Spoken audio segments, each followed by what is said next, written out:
Welcome to the Lone Star Showdown podcast. I'm your co-host Chance, and this is where we talk everything Texas A&M soccer and volleyball and all the fall sports you care about.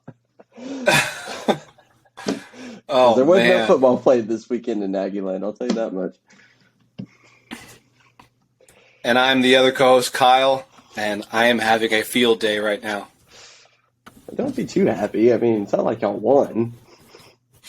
I know, but y'all basically, it's been Kansas beat Texas for the last year. It's gone now. No, It's over. The new absolutely thing is not. App State. It's the new thing. No No, one cares about Kansas. no, Yeah. absolutely not. No one gives a crap. No, Never happened. Kansas is Y'all gonna are live with you for the next nope. 2 years at Y'all are up to bat now. No, Sorry. I'm sorry. I'll take App State versus Kansas any day. Although Kansas did beat West Virginia this week, which completely shocked me. Yeah, I was surprised by that. Yeah. So So good for them. good for them. Good for Kansas getting a win. I doubt their coach is going to be there much longer if they keep winning. Um, That is true. if you pull off 4 wins at Kansas, your coach is getting Right, you're poached. gone. Yep. Congrats, you got a new Uh, job.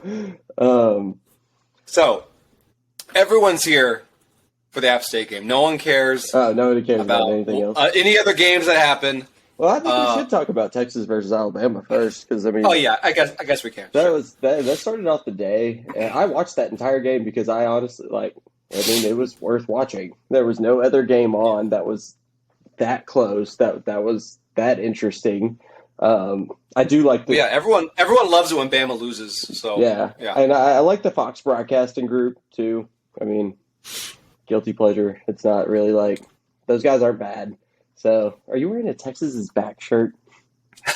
Yeah, it was kind of a joke for. I wanted to see what you'd say about it. Anyway,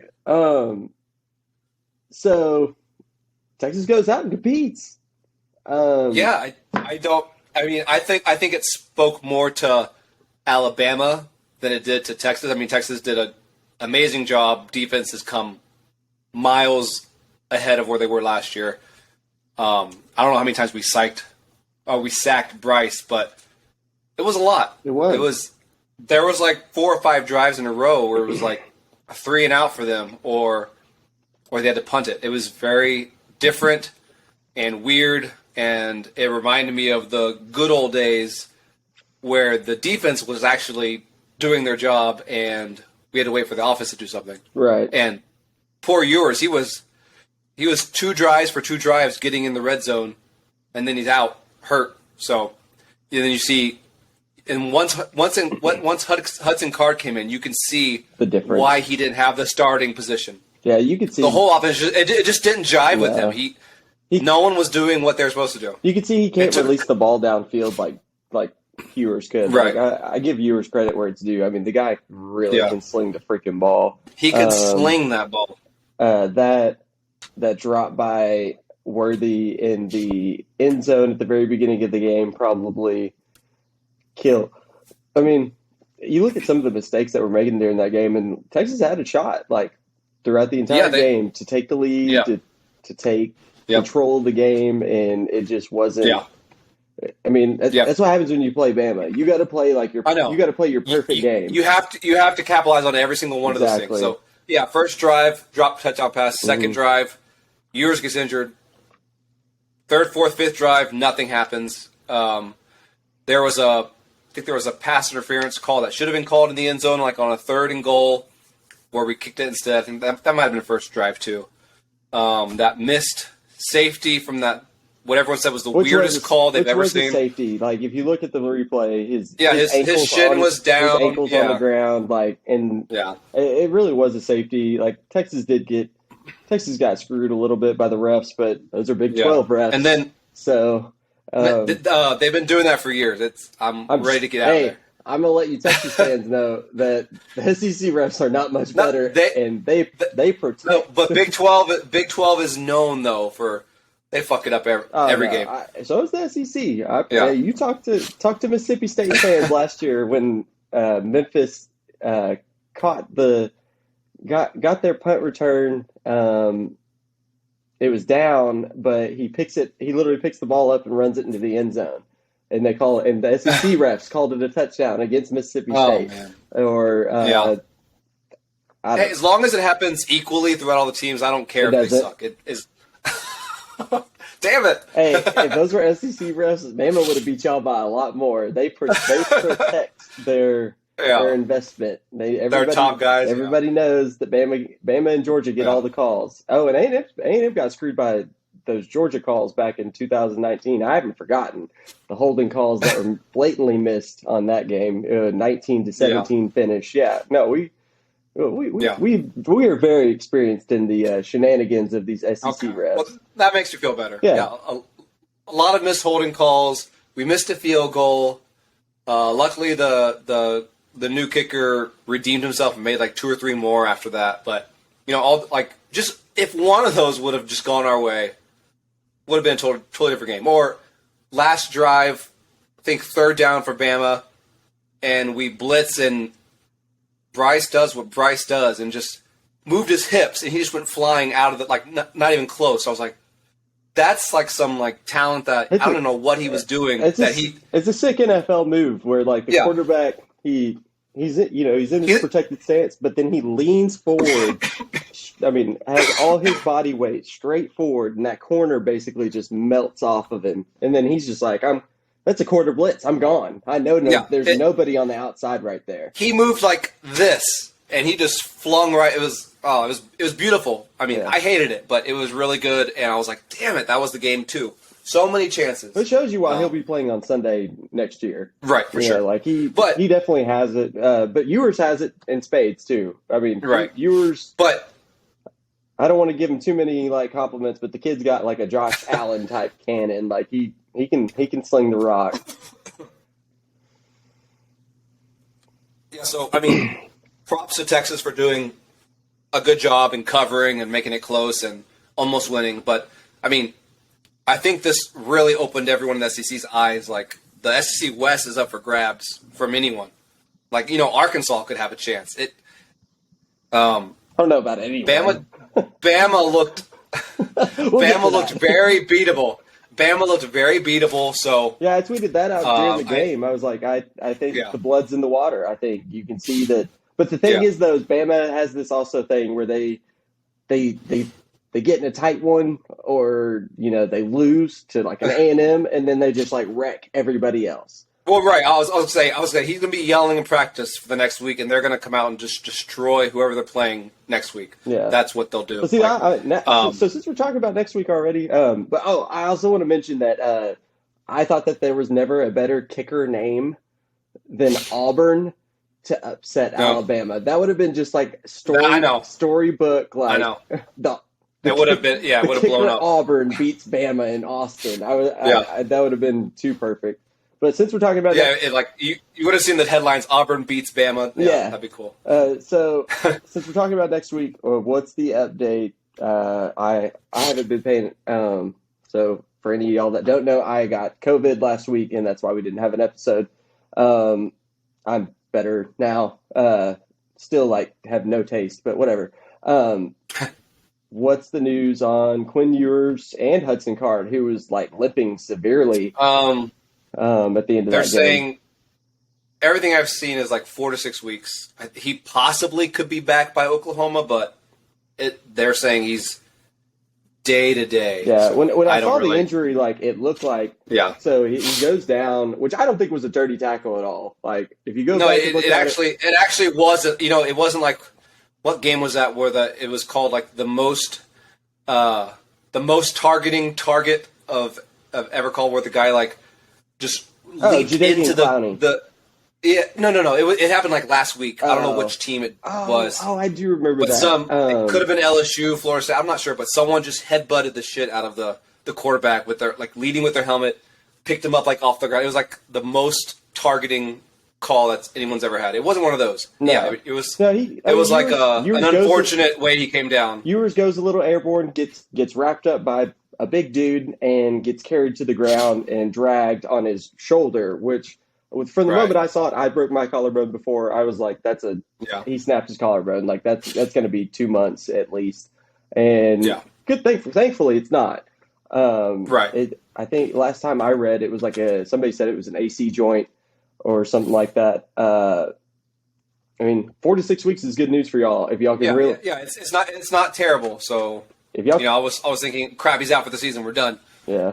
But But if you can but reel yeah, off, and even and you reel off a couple wins. I mean, you're still in the Yeah. mix.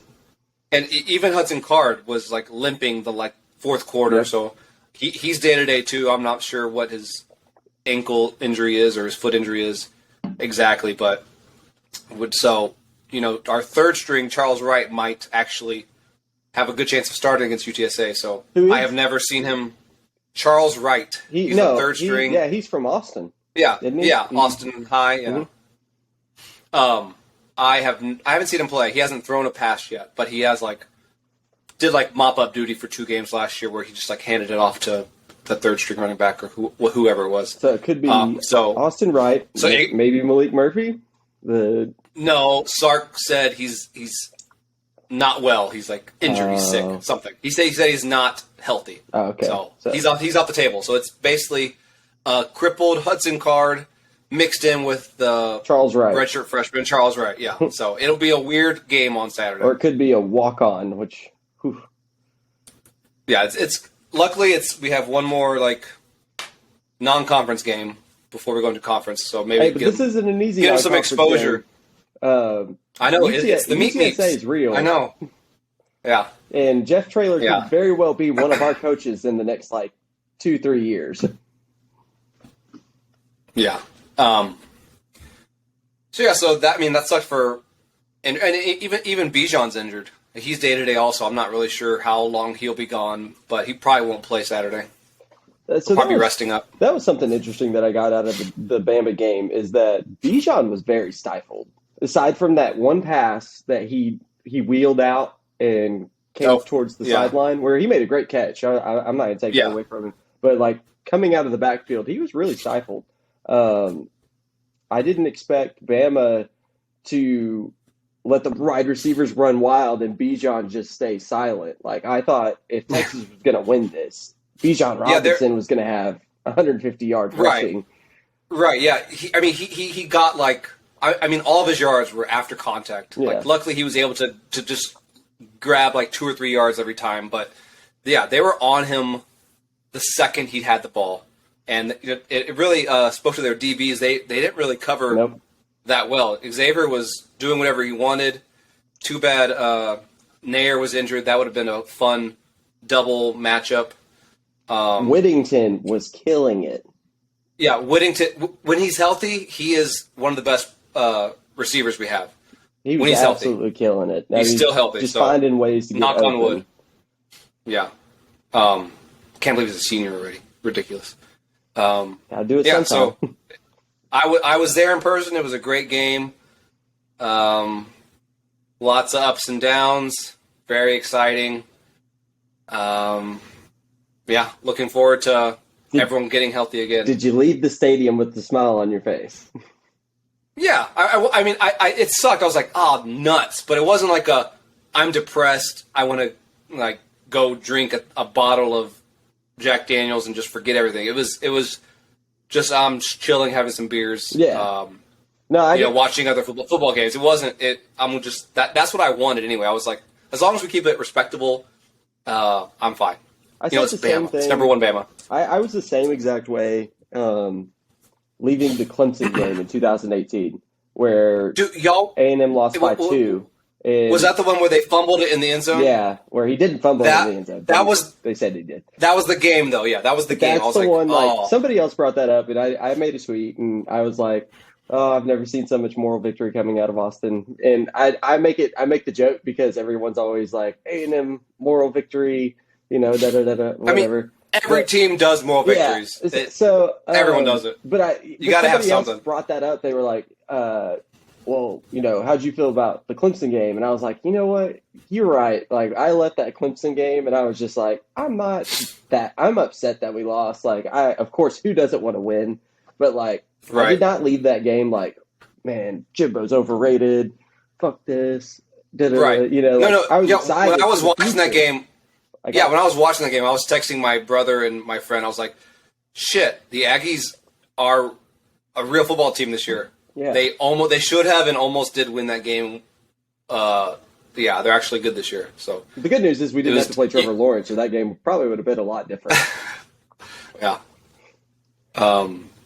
Was that the year they won the Natty? Yeah, Trevor Lawrence stepped in for, I can't even Like remember his name. week 3 or week 4? Yeah, 3 weeks later, and he killed it. Took over. Yeah, almost won the Heisman, took him to the national championship and won it over Bama.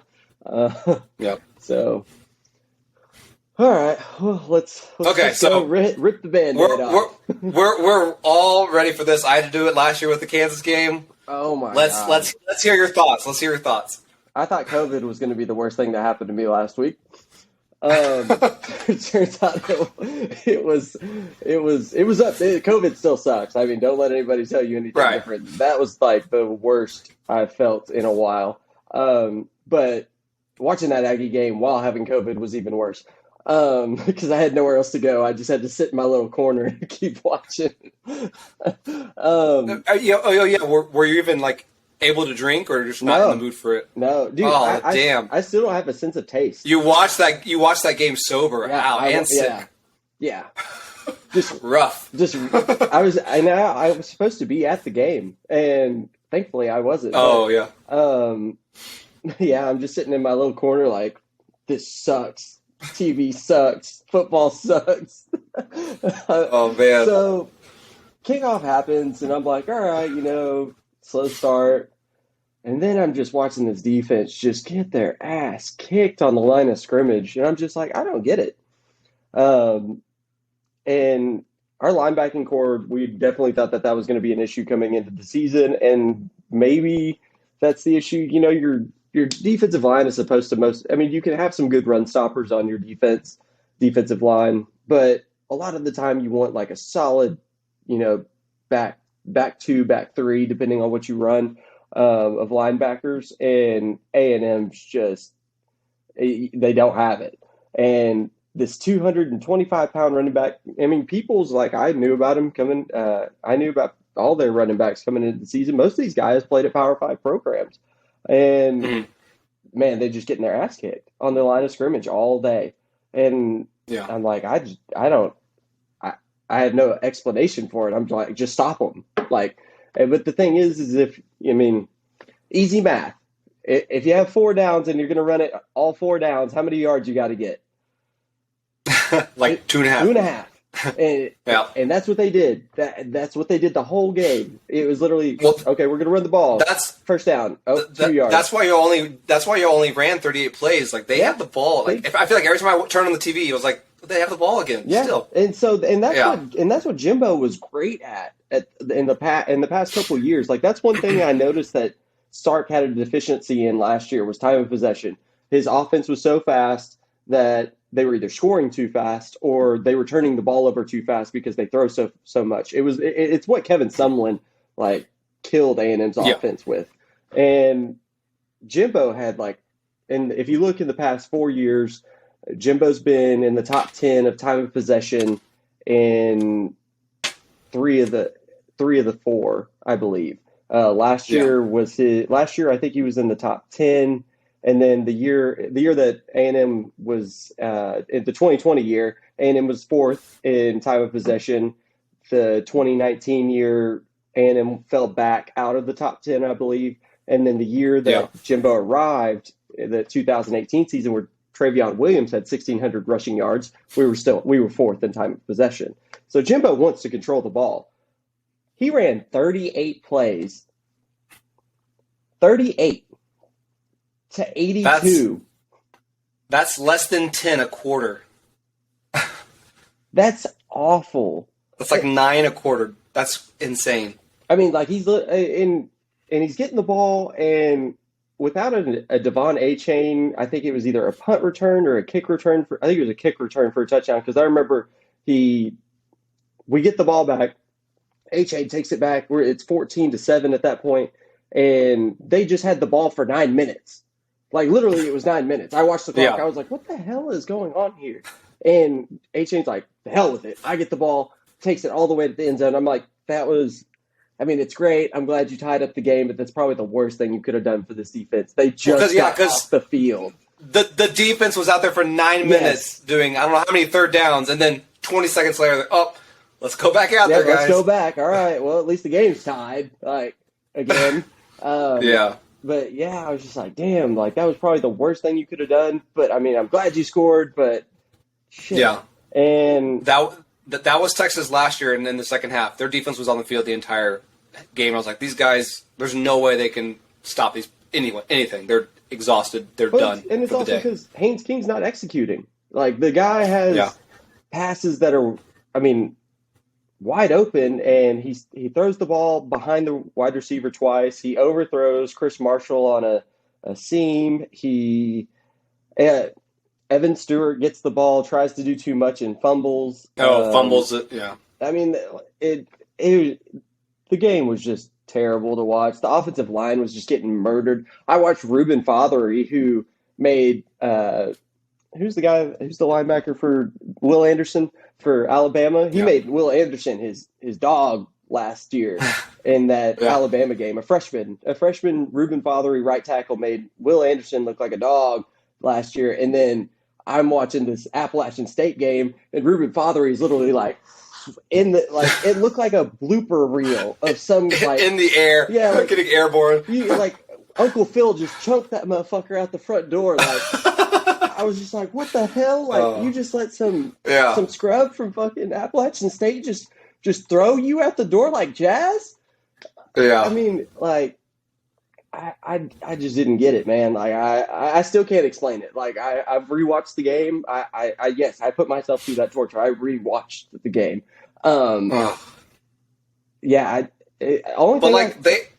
They just got their ass whooped.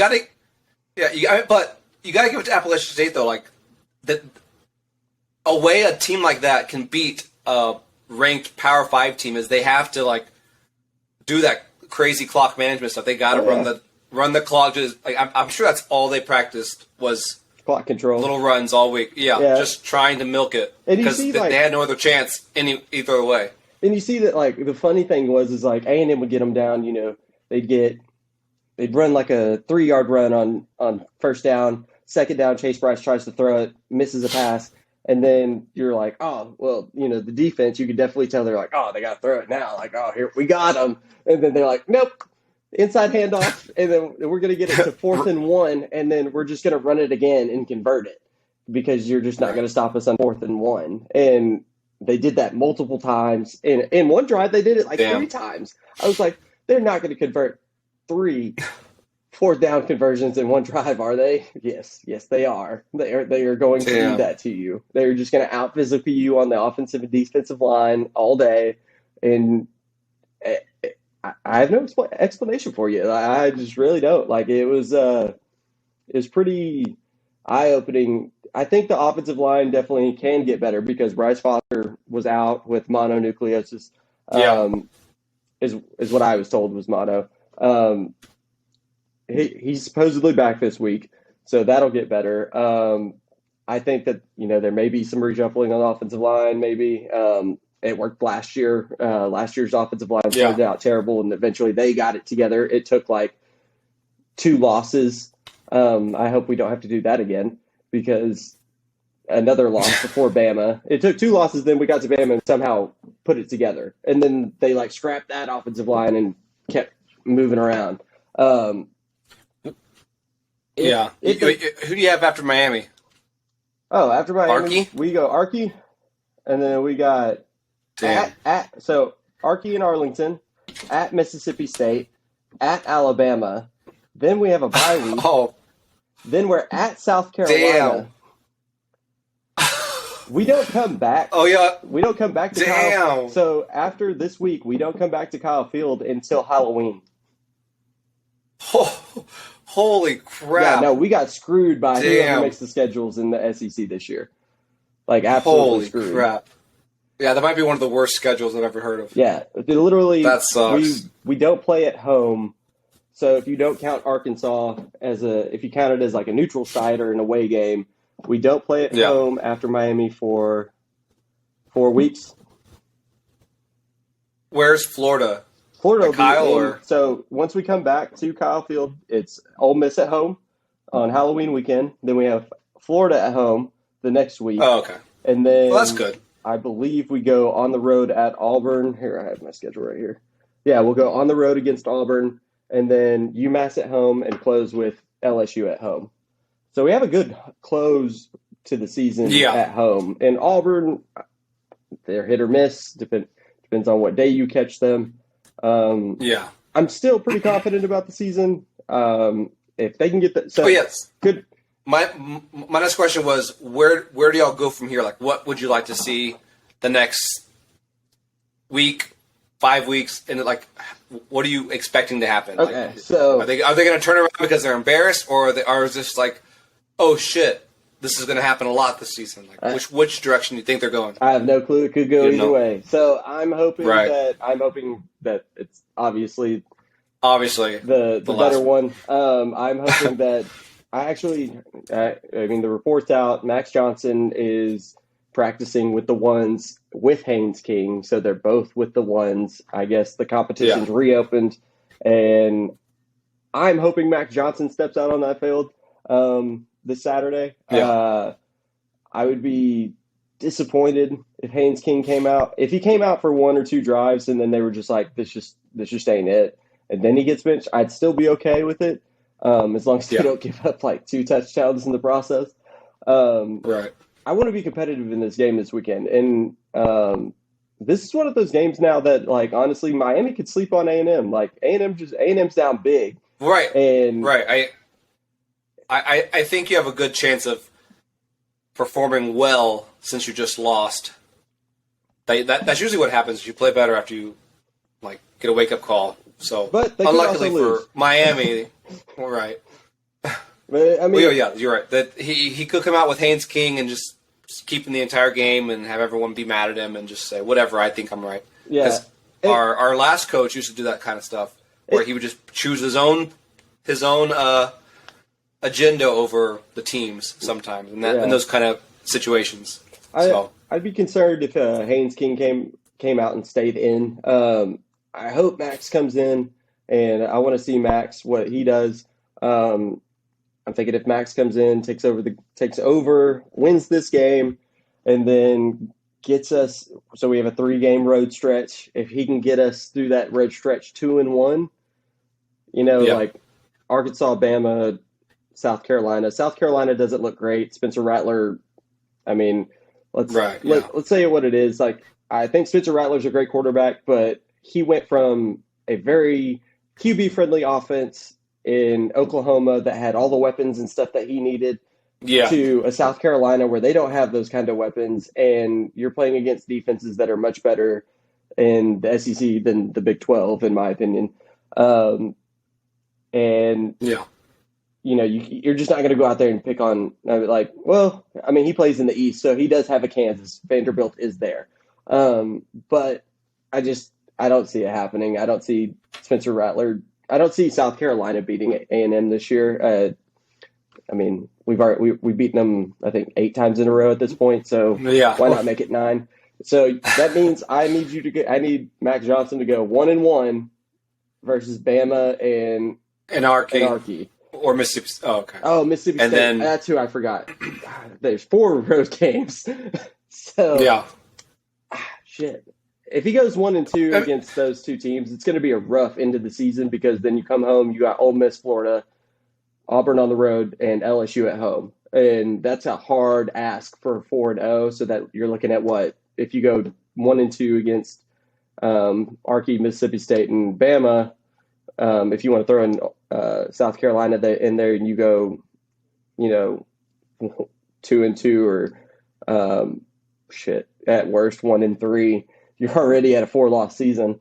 And you're hoping you win out for 8.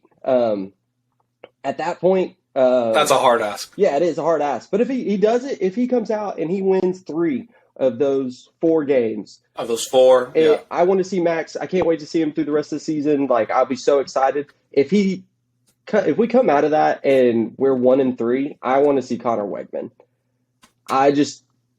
sorry guys. Right. Yeah. Enough of the Max Johnson project. Let's the Max get Johnson project's over. freshman The in. Haynes King project's over. Put Connor Wegman in. He's the future. He's the 5-star QB. I saw what he did in high school. Like, I watched a game where he had a receiving touchdown, a rushing touchdown, and a passing touchdown. The kid's the truth. Like, put the kid in. Like, let's go ahead and move on to the next generation. Is he a red shirt this year? I mean, if he doesn't play, he'll be a red shirt. But I mean, yeah. How many games do you have to play to I think it's 4. lose that? Oh, okay. I think it's 4 games. If you appear in 4 games, then you can't have your red shirt. But it doesn't really. I mean, welcome to the world of college football, where red shirts just mean you sit the bench for 1 year. Quinn Ewers took a red shirt last year, and he'll be still going to the NFL after his second season.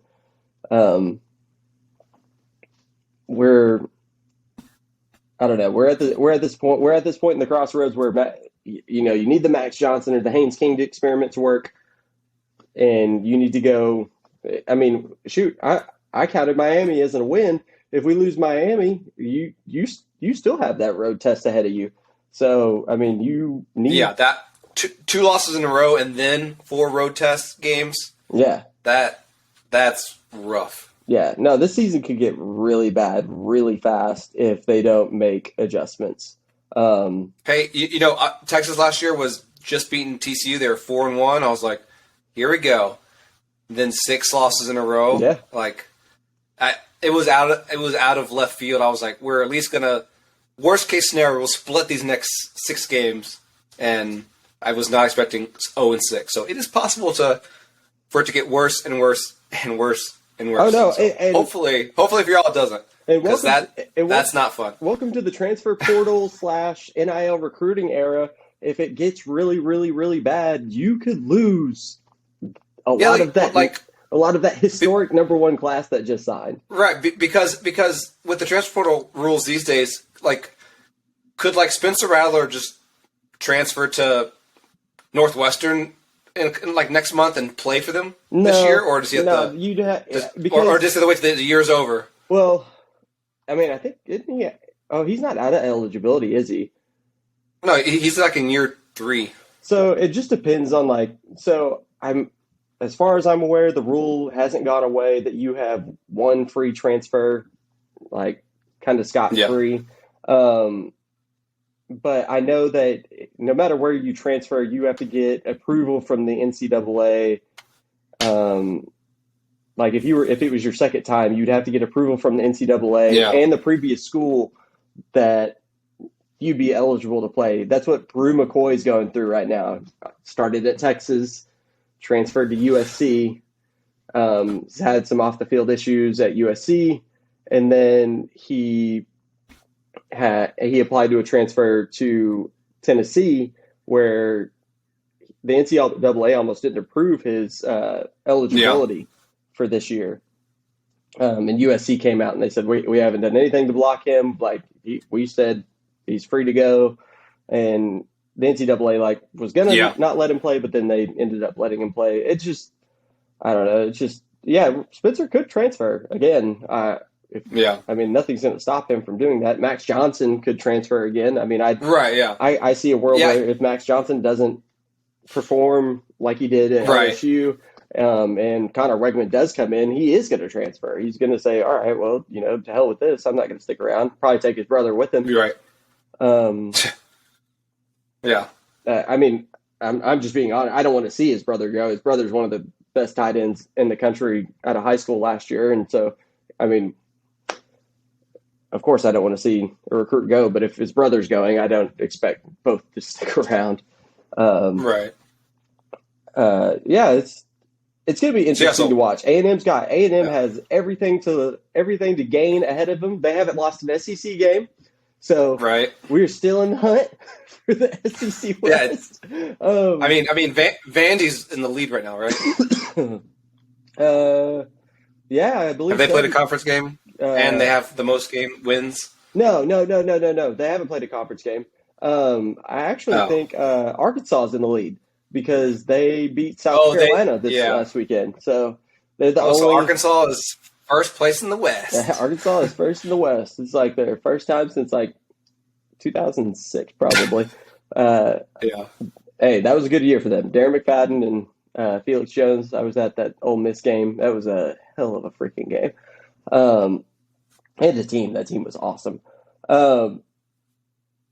Yeah, A&M has everything ahead of them to win. You can take this for what it is. I mean, you got beat by G5. You got beat by App State. They did it again. Almost 15 years later to the dot. I'm gonna bet of the Michigan win. I think we all know that win. And then shoot, I remember, and when we scheduled him, I remember like talking to somebody, and I was like, I remember at this time a couple years ago, I was at a bar in College Station, and I was just rolling up to go get some food, just a burger or something at the bar, and they were watching the Tennessee versus Appalachian State game, and I was like, App State almost pulled that one off too. They've almost beat Tennessee and Penn State in the past like 5 years, and dang. And I roll up to the bar, and I'm sitting there, and this guy, this older gentleman, sitting next to me, and he's like, "What do you think of this game?" And I was like, "Well, that's what they get for scheduling App State. That's the same team that beat #1 Michigan a couple years ago." And he's like, "You know what that is then?" And we had a good laugh about it. And I'm like, "Well, I'm not laughing anymore. Finally happened to me, and it does not feel good." But A&M has everything ahead of them to win. You reel off a win against Miami. You go into this 4-game road test, and you come out 2-2. You have 3 losses. You could rattle off 5 wins, I guess, over, let's see, Ole Miss, Florida, Auburn, UMass, LSU. Like, that would be great. Like, in a perfect world, I guess. I don't know. They got to do something. It could be as beautiful as 9-3 for the rest of the year, right? Or it could be as ugly as 5-7, 6-6. We're starting to get to the point where it's like you're worried about bowl eligibility because you lose to Miami this weekend. That's 2 losses. Then you go on this 4-game road test. If you lose 3 of those, you're already at 5 losses, and you got.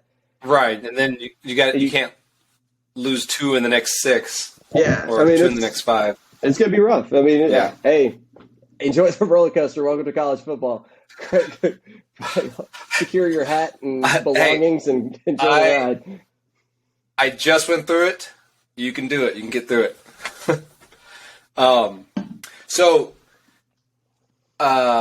remember a lot of people would ask me this, like in Herman's like 3rd, 4th years, like, is he just signed like a 93, 95 million, like 10-year extension? Like, is this seat at all warm, or is he worried at all, or no? He's fine because he just signed. He got his extension last year, so technically, I don't think his extension kicked in until January, because that's what the whole thing with LSU was. LSU was actively trying to sign Jimbo Fisher. That's proven across multiple media outlets. They were offering him more than what we offered him. Jimbo was going to be almost as highly paid as Brian Kelly. I think he would have been a much better fit at LSU than Brian Kelly. Oh, for sure. And I'm glad we kept him. I'm still happy with Jimbo. Yeah. Like, even after that loss, it sucks, but I'm still happy with Jimbo. So if that contract went into effect in January, that means he has 9 years left after this year at $9.5 million, I believe. A year. And it's all 100% fully guaranteed. Damn. Enjoy the Jimbo Fisher ride, Aggies, because I So what would have to happen, you think, that would get him fired? Like, what has to happen? Like, he would have to do something like egregious would have to happen, like with the program, like somebody like some. Oh, so like he covered up a scandal or something. Like I'm not trying to throw stones. Okay. Like I don't really ever do this, but like right. Baylor level like allegations would have to come out, like or Jameis Winston level allegations. Like if he tried to sweep something like that under the rug. Right. Like, it would have to be bad. But like as we've seen, with the Damon Demas issue that happened over the summer, and Oh yeah, I already uh, forgot anything about that. yeah, and so like we've seen legal issues. Every team sees legal issues, but we've yet to see Right. one Yeah. swept under the rug. So that's a good sign. I don't think there's an issue in the program. Um, I think you're stuck with Jimbo Fisher for 5 years at least. At least, yeah. So I mean, maybe at the 5 year mark you may get a buyout, but I know big donors. Like I my dad played football with a bunch of them at A&M, Yeah. and I'm telling you right now that like they're not going to buy out Jimbo Fisher's contract for at least another 5 years, um, Well, unless yeah, because like it's not like there's like who would it like? I don't even think anyone is. I don't know, like that desirable to even consider that kind of money to you got to think about just it. lose. So Like you live in this who on earth would like? No one. you live in this I era mean, where Saban would be like the only person. so like you live in this era right now where it's the NIL, so the boosters are having to put money towards NIL. Kyle Field's being renovated right now. They put a bunch of money into Kyle Field. They put a bunch of money into the new athletic facilities that are being built on the south end of Kyle Field in the Bright Oh yeah, Complex. They're going to have a full new nutrition area, a full new weight room, full new indoor facility, and then you're having to pay the coach's salary. You're going to have to buy that out. So even if you get 3 years down the road from now and we haven't done anything but like 8-4, like what are you going to do? You're going to give him what? I'm spitballing here, 60. Well, it's probably $66 million, and then you're going to go spend yeah, more money on a different coach because if you want to compete, you're right. going to have to go pay you're going to have to go pay the pipers somewhere else too. Yeah, And and by then it'll be like that, like 12 million a year for yeah, whoever. it, Like I'm just the being numbers are realistic. getting crazy these days. Yeah, I'm being realistic with y'all. Yeah, You're stuck with Jimbo Fisher for better or worse for at least 5 years, like at least until halfway through his contract, where it's 40-50 million-dollar buyout, and even then we're still talking astronomical numbers. right. What Kevin Sumlin's buyout I thought was like 30 million, and we're talking about almost doubling that. So Yeah, I mean, you could be unhappy like with him. Nebraska wanted Scott Frost gone so bad that they paid double what they would have like 3 weeks from now. Like so, but that's a whole different story. That's like the worst of the worst. No, yeah, but let's not Like act like I mean, he had 3 like wins last year, and then 2 out of the 3 this year already he's lost. Like man, yeah, not I looking mean, good. He had to get rid of him.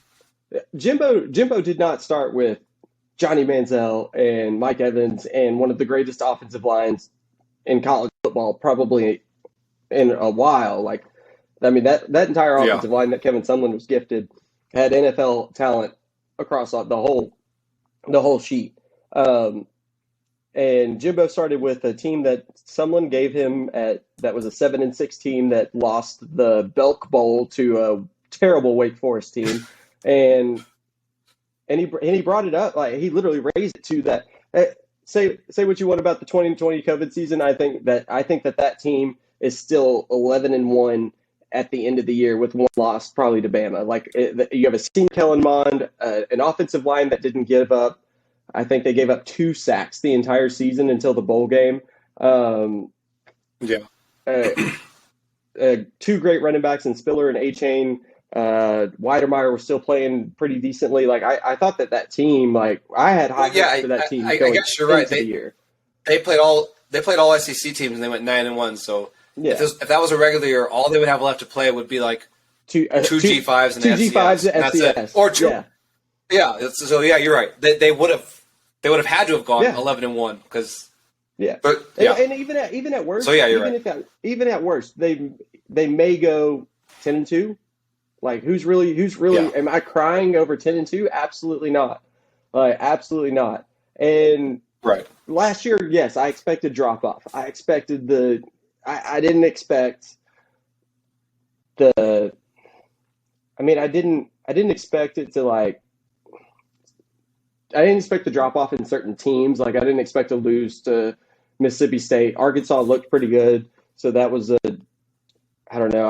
I was going to take that one 50-50, but like I expected drop off from that, that great season that was 2020 to 2021, but 2022, like you were supposed to come in and like look a little. You were not supposed to come in and lose to App State, but Yeah. people are pissed off. People could be pissed off. Jimbo Fisher's not going anywhere for 5 years. Okay. Like that's how. I mean, Good answer. Yeah. I agree with that. Yeah. Yeah. So next week's Miami. I have no like really analysis for it. Van Dyke's good. They struggled early against Southern Mississippi.